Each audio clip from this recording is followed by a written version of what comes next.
Hello students, কেমন আছো সবাই? আশা করি সকলেই খুব ভালো আছো। আজ আমরা সপ্তম শ্রেণীর ভূগোলের প্রশ্নবিচিত্রার প্রথম স্কুলের ১ নম্বর মানের প্রশ্নের উত্তরগুলি নিয়ে আলোচনা করব। একের প্রশ্নগুলি দেখো, সঠিক উত্তরটি নির্বাচন করে লেখো। প্রথম প্রশ্নটি দেখো, তোমার শহর কলকাতা মালভূমি, লাভা সমভূমি, লোয়ের সমভূমি, পলিগঠিত সমভূমির অন্তর্গত। তো এর উত্তরটি হবে পলিগঠিত সমভূমির অন্তর্গত।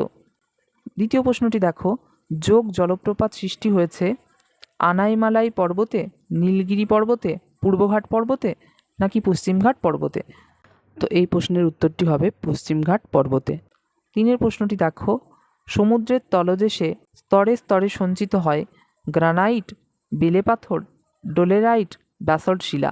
তো এর উত্তরটি হবে বেলে পাথর।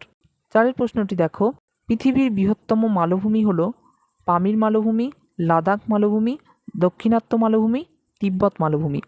তো এর উত্তরটি হবে তিব্বত মালভূমি। পাঁচের প্রশ্নটি দেখো, আফ্রিকার সবচেয়ে বৃষ্টিবহুল এলাকায় সৃষ্টি নদীর নাম হলো নীলনদ, কঙ্গো নদী, নাইজার নদী নাকি জাম্বেজি নদী?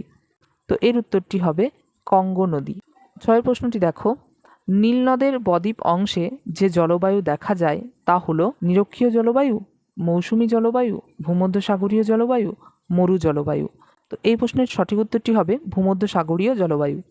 দুয়ের প্রশ্নগুলি দেখো, শূন্যস্থান পূরণ করো। প্রথম প্রশ্নটি দেখো, ড্যাশ জলবায়ু অঞ্চলে মাটির গভীরতা বেশি হয়?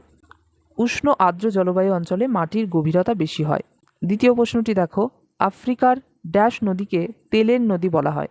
আফ্রিকার নাইজার নদীকে তেলের নদী বলা হয়। তিনের প্রশ্নটি দেখো, আইসল্যান্ডে ড্যাশ সমভূমি দেখা যায়? আইসল্যান্ডে লাভা সমভূমি দেখা যায়।